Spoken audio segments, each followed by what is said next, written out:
Hello everyone and welcome back to the next episode of Inhuman Resources, where last time we met a mysterious individual who wants to bring down the corporation we suddenly found ourselves working for, and he's told us to find Melusine, but she has to be here somewhere.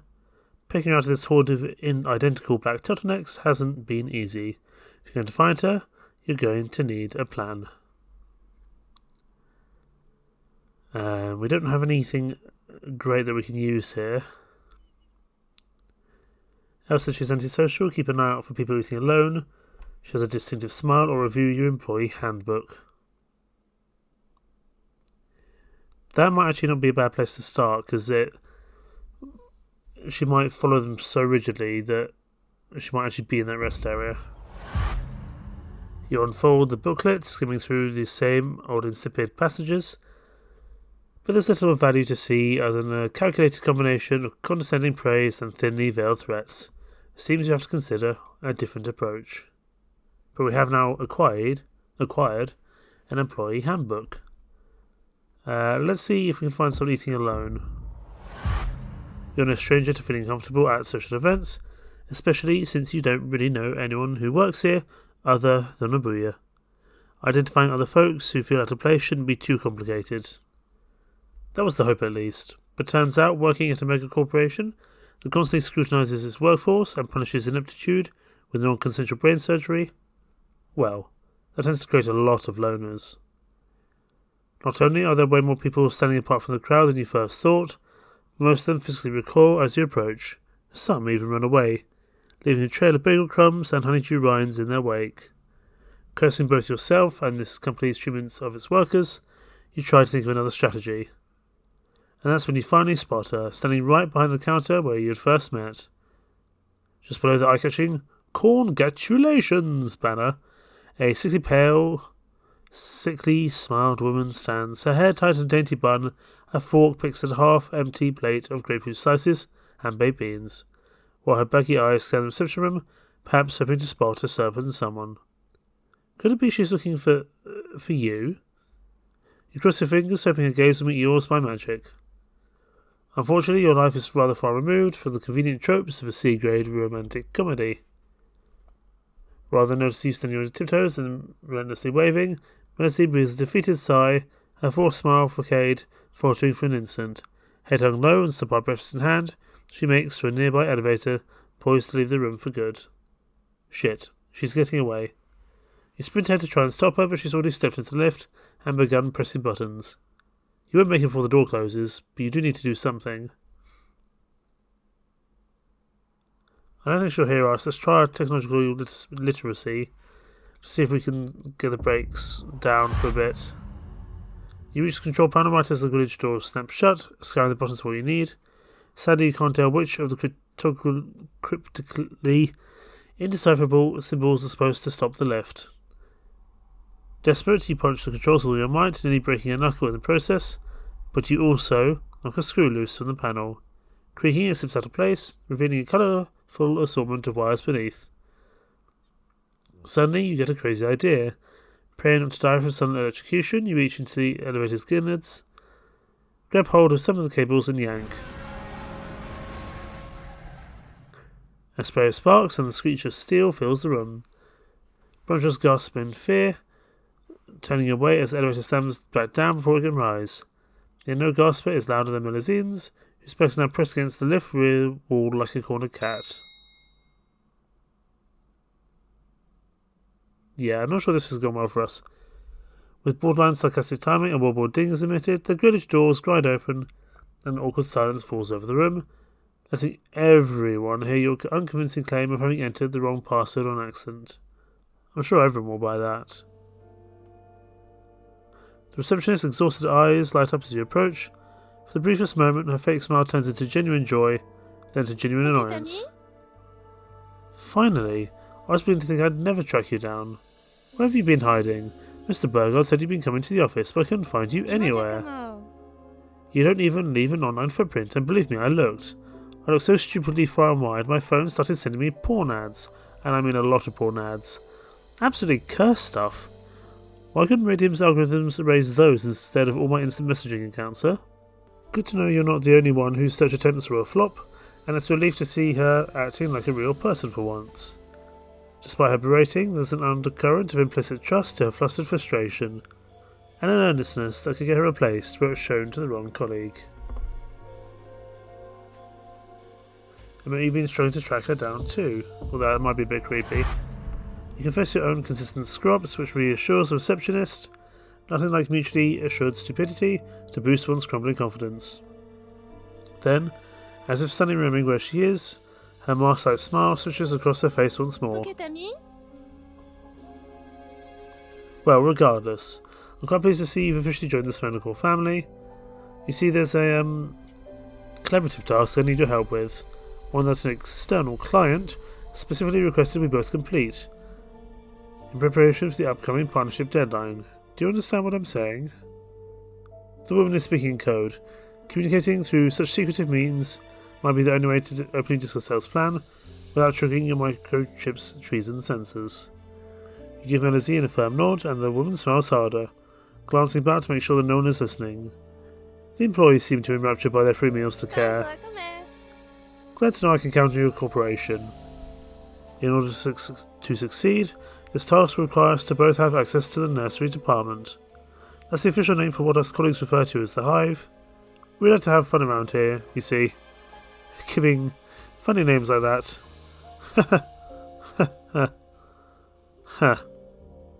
The harrowed woman's forced laugh sounds fake enough to freeze your blood.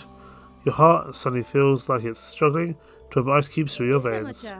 Now, the nursery's department is a restricted area. That means special employee clearance is necessary to access it. I already possess that clearance, and I put in a formal request to give you that clearance too, but from what I hear, it's been refused twice for some reason. I'm afraid you have to blame me for that, my dear. The ice cubes chugging through your bloodstream harden into a single iceberg, as the suffocating shadow looms over you both. Her smile wavers as she beholds the horror of what now stands behind you. A beaming, earnest, pure white smile. Oh dear, terribly rude of me to intrude on your conversation unprompted, wasn't it? You have my sincerest apologies. I was investigating a disturbance report when I happened to overhear Miss Saucier mentioning your troublesome little certification dossier. Mea culpa for indulging my curiosity unprompted. His booming laughter would almost be contagious if it weren't for his unblinking blue eyes. They bore into your skull and spirit as if searching for every secret your puny mind has dared to hide from him. In a desperate bid to blend in, Melusine fakes more laughter in response to Burgard's, but you're too scared to do the same. After all, the way the giant points towards the slanted elevator's control panel makes it rather obvious who the disturbance really is. I'll confess, I did want that damn old thing upgraded for a while now, but this isn't a strategy I can advocate for, no matter how much it expedites the process. Our technicians had quite enough to do already, without adding unnecessary repairs to the mix. Would apologise. You stammer out some awkward cocktail of convoluted circumstances and dramatic guilt, praying it will be enough to avoid Abuya's wrath. Wrath? I think it can be said both ways. His basic chuckle intensifies as he waves away your fear.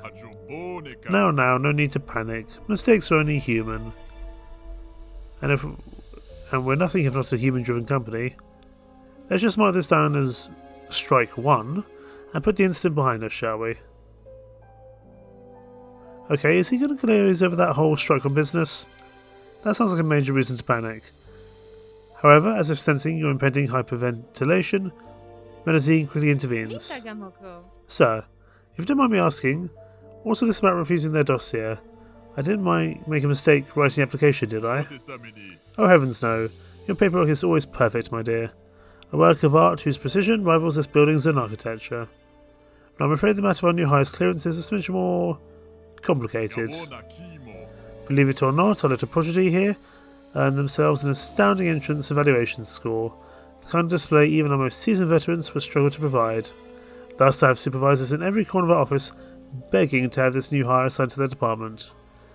In the interest of fairness, I've decided to indulge these requests simultaneously, all while giving our recently recruited star player a chance to peruse their own professional preferences.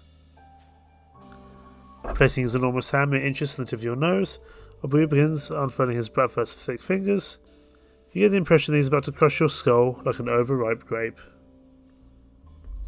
Instead, he begins enumerating a series of names. Encryptology, future-proofing, evaporation, substitution. Over the course of the following days, I want you to shadow the head of each of these departments and perform a few tasks according to their prerogatives. If your performance is acceptable, supervisors have been instructed to provide a certificate to endorse your merit.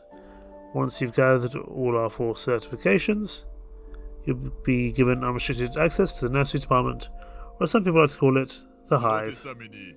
That's just a playful little pseudonym, of course. We like to have fun around here, you see, give things funny names and such.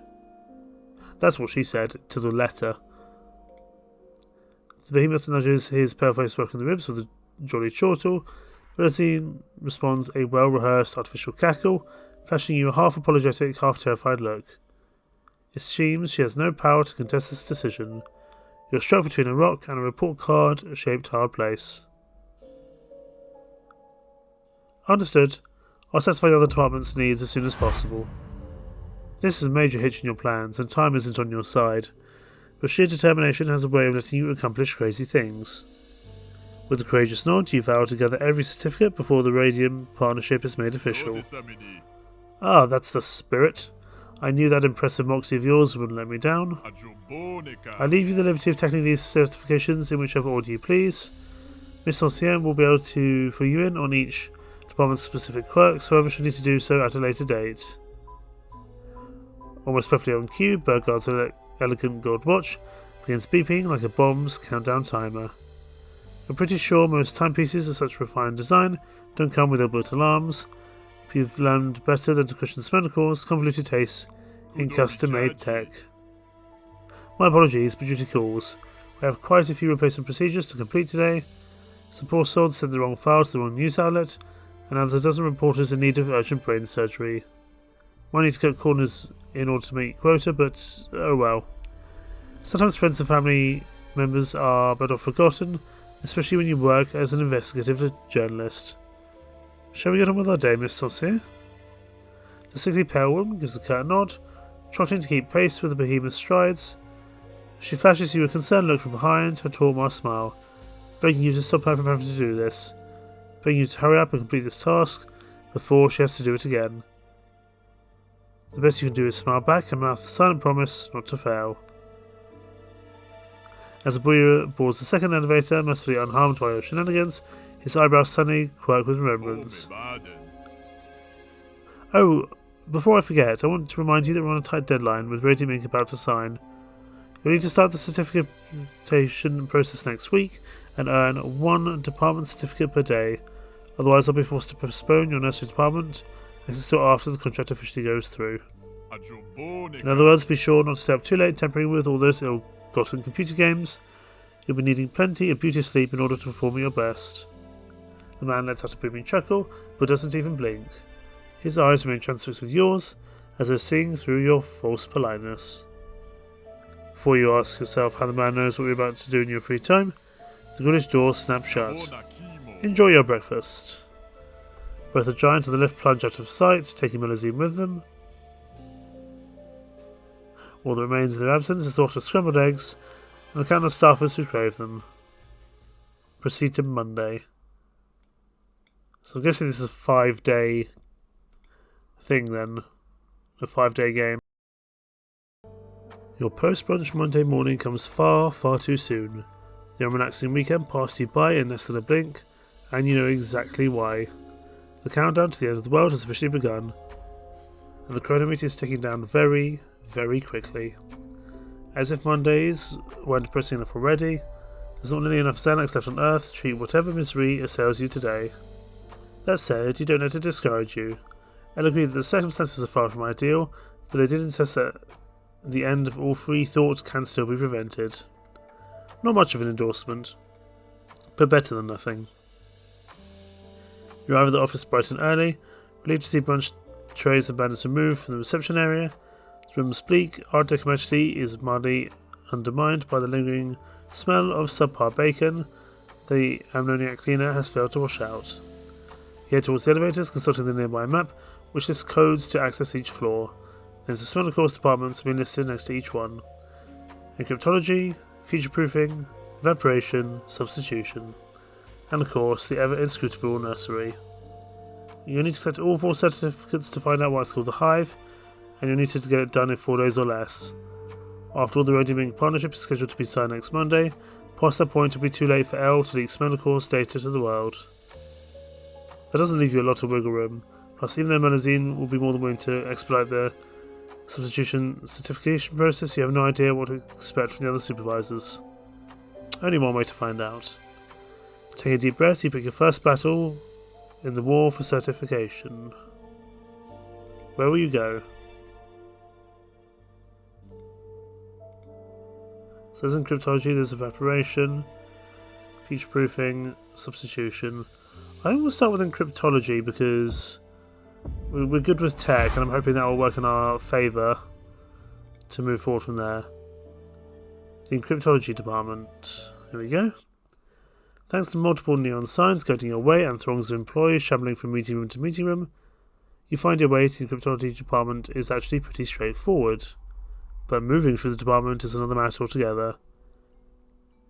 At every bend in the floor's winding halls, you encounter a new type of security checkpoint barring your path. Some are simple, like signing your name on a guest record. Others use price scanners to examine your microchip before unlocking a door.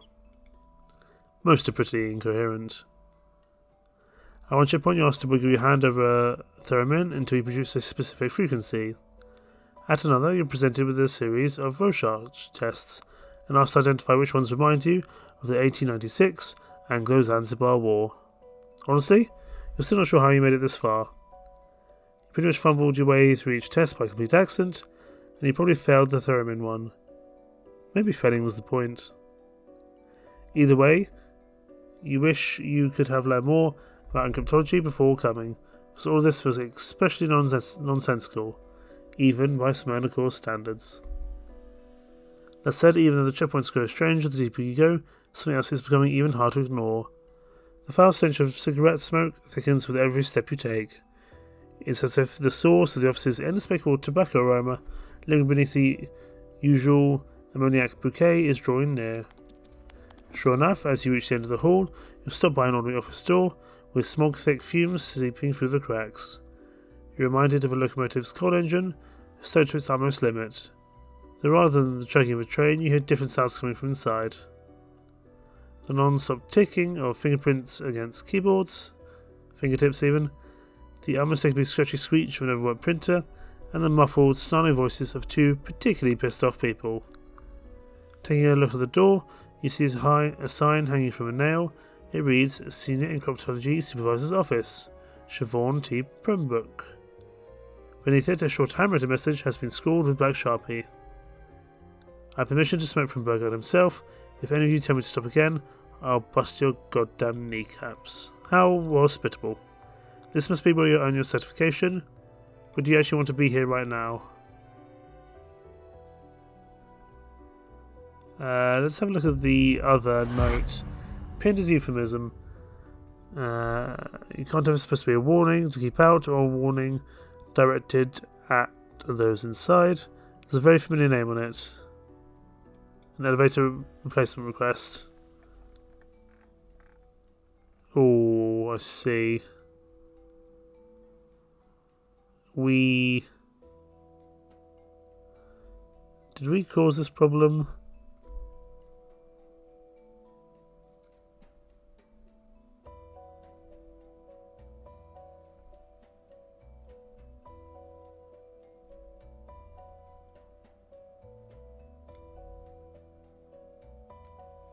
That being said, it kind of looks like he's actually kind of against them. These people won't be less overworked tomorrow. Let's just push in. No point dilly-dallying, as it only worsens your odds. Plus, by the sound of things, they might appreciate a helping hand. With a softly hushed "excuse me," you turn the handle and enter. An eye-watering waft of cigarette smoke violates your senses.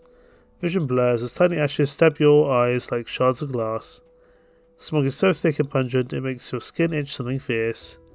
Your taste buds and nostrils are both infested by an astringent aroma, whirling down your offices in a race to suffocate you. Only your ears are spared by the vile smog, but a smoker's croaking, crooning rasp is quick to remedy that. Oi! Shut the door, you daft prick. You're letting fresh air in. You'd argue that fresh air can preserve what little remains of her respiratory health, but it doesn't sound like that's up for debate. With a sputtering cough, you close the door, imprisoning yourself with a hotbox of workplace stress and cheap tobacco. Finding where you smoke, you blink back your stinging tears and take in your surroundings. Like the ruins of a castle rising from the mist, the supervisor's office reveals itself to you as crumbling pieces of once glorious whole. It's a dirty, claustrophobic castle chock full of discontinued computer models with yellow plastic casings and inconsistent bleeping noises. But a castle nonetheless. There are towers, there are moats, there are ramparts, and there's even a knight. Upon the castle's throne, a rickety, gratty computer chair sits the realm's obvious queen. She's an old, angry woman of a bird with a face more gnarled than not a tree bark having a bad day. The cigarette at her lips is only one among the millions piled atop her desk, and twigs assembled to form a nest for nicotine-addicted birds. Her eyes smiled as she scowls away.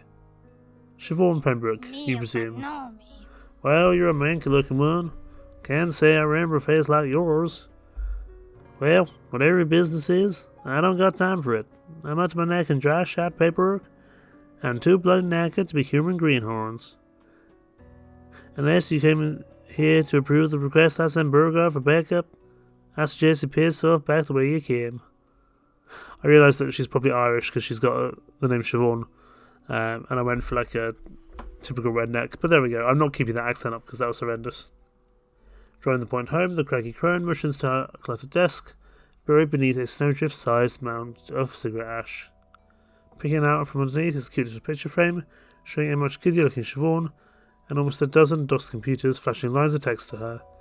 Most contain words like urgent or overdue. As if emphasizing these warnings, a man grunts a wordless grunt, tinkering somewhere in the corner of this reeking, semi-prehistoric technoscape. I want to charge you with sabotaging a world-dominating mega corporation, but then tells you that these two are under even more stress. There may be a way to use that stress to your advantage, though. So how we'll try play this card, I think. If certification depends on supervisor's validation, getting Pembroke's good side can only work to your advantage.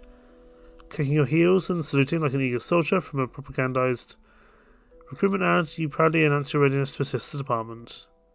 Though initially suspicious, you successfully slip in sufficient technological jargon to dupe the woman into thinking you might be competent.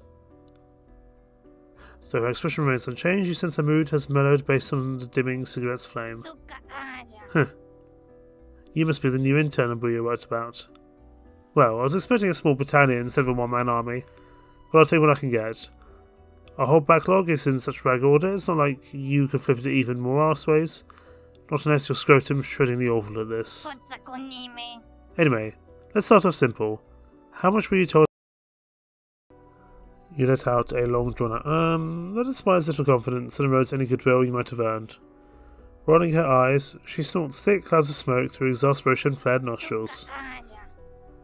Jesus, Mary and Joseph. How do I keep getting the ones thick as Minura and half as useful?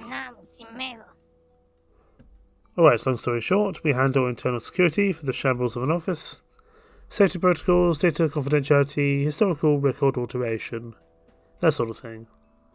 But most of all, we handle the encrypting of information by using old-fashioned tech.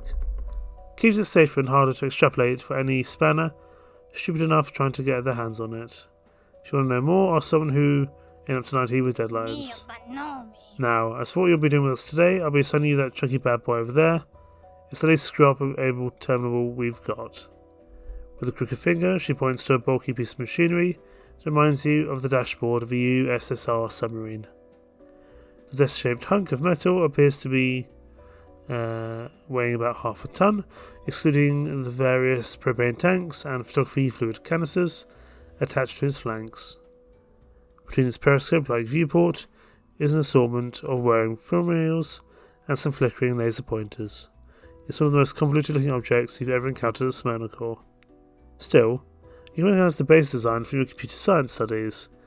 This is a very strange, very cumbersome version of a film editing workstation, the kind of visionary directors might have used back in the 40s to finalise their monochrome masterpieces. We call this the abolisher. It's a device we use to edit, alter, or falsify audiovisual footage. That way we can keep folks as ignorant or informed about real-world events as management wants. Everyone wonders why kangaroos only live in Australia, why no one knows how many gaily lovers that President Charles de Gaulle had. Well, you can thank this clunky fella for all his hard work. Now, I'm going to be sorting through the video content and these brain-dead tools in future-proofing flagged for revision. I'm going to label them with directives telling you what to look for. Finally, once you've flagged the appropriate section for alteration, you send it over to my idiot assistant, she's definitely Irish then, who add another layer of encryption as per protocol. Review, identify, abolish. If you can pull that off with flying colours, I'll give you full certification, just like the boy you ordered. We got an agreement? Sure. A few hours of video engineering isn't nearly as traumatic as you expected, and if the footage you review is especially horrific, this seems like a no-brainer. Welcome aboard, stranger, and the waiter has the right spirit. He is hoping you have the right skills. Now piss off, let me work. Go find the operator's manual if you want a proper tutorial. Should be lying in one of the boxes around here. Otherwise you can always ask my assistant a few questions, though I wouldn't necessarily recommend it.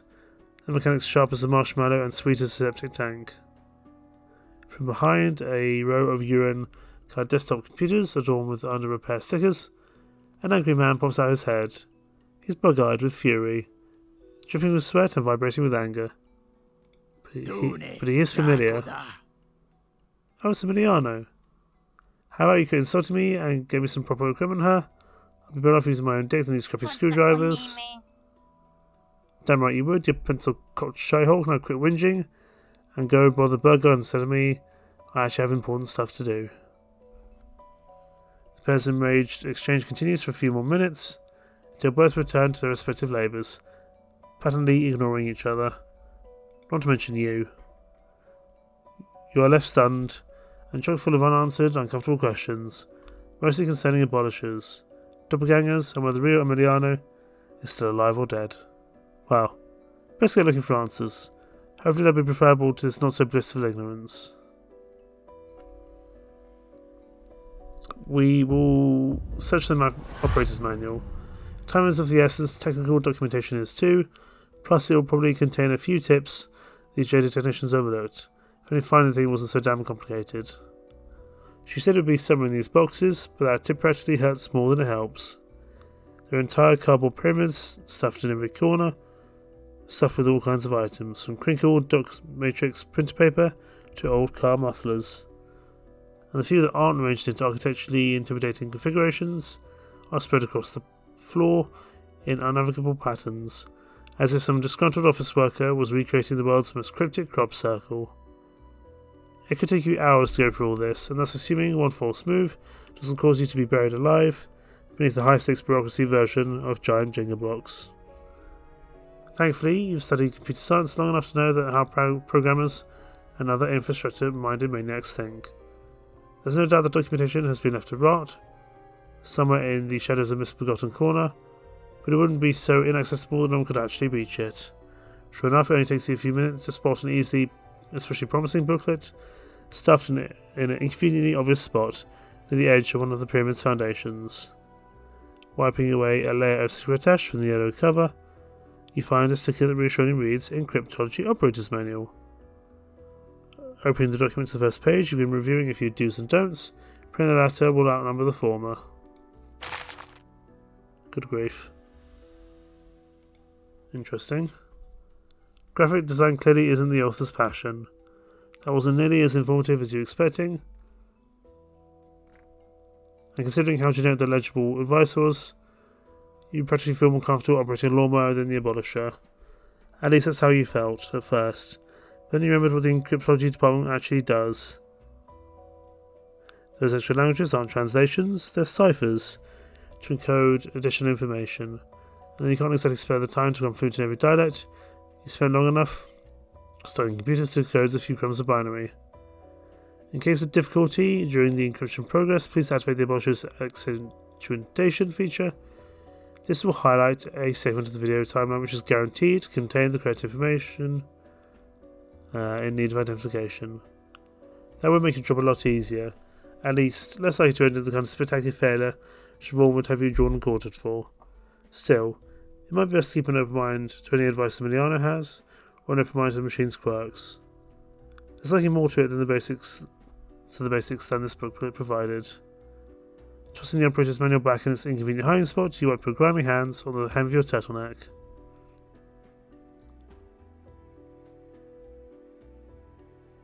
Pembroke is abrasive, but well informed, and endear herself to learn your secrets. There's a lot she could teach you about Smirnical's inner workings, and but not the person in charge of your certification could potentially prevent a lot of pain and misery. Hopefully, actually interacting with a woman will cause you more of both. You hold your breath as you approach the supervisor, the stench of her cigarettes growing increasingly rancid the closer you get. The smoke is so thick it practically feels like you're swimming in acrid, semi-corrosive molasses. You're already itching skin and it grows more irritated with every puff she takes. Your eyes fare a little better, not just because of the smog, because they're being irradiated by Siobhan's flickering, low-resolution computer screens. The dozen DOS displays precariously teeter atop each other, filled with lines of 9 intelligible texts scrolling down at breakneck speeds as Pembroke types up a storm. How anyone can type that fast, let alone make sense of 12 incoherent jumbles at once, is completely beyond you. And the achievement only becomes more impressive when you realise Siobhan isn't even looking at the screens. Her attention is squarely fixated on the picture frame you saw before, a weather photograph of a brighter-faced, happier-looking, likely tobacco-free Pembroke, celebrating a day at the beach with 2 young men in sunglasses. Judging by the age, they might be her sons, but neither resemble their mother, let alone each other. Whatever the case is, Pembroke regards her desk-bound memento with intense concentration, scouring every pixel for potential imperfections. Her lips wriggle as she mutters something hushed, each word adding another mouthful of foul fumes into the office. Soon the haze grows too thick to bear, and you cough against your will. Siobhan perks up, whirring around in her computer chair, her intense focus giving way to contempt. You got some nerve bothering me right when I was starting to finally stuck some diesel in again. Well, nothing to do about it now. My groove's already broken. Whenever you want to ask, be quick about it. By the time I'm done with this cigarette, you better buzz off. Siobhan wiggles a half-consumed cigarette between her lips, indicating how much little time she's willing to indulge your inconveniently timed curiosity. Odds are you won't get a chance to ask everything you want. But maybe, as a fellow computer lover, you might have an edge in keeping your interest longer than usual. Emphasis on the maybe. Interesting. Very, very interesting indeed. I think this might be a good space to stop for now. We'll pick this up next time, and we will hopefully complete Monday without any major problems. Though that may not be the case. We'll just have to see. Thank you so much for watching. Take care. Bye bye.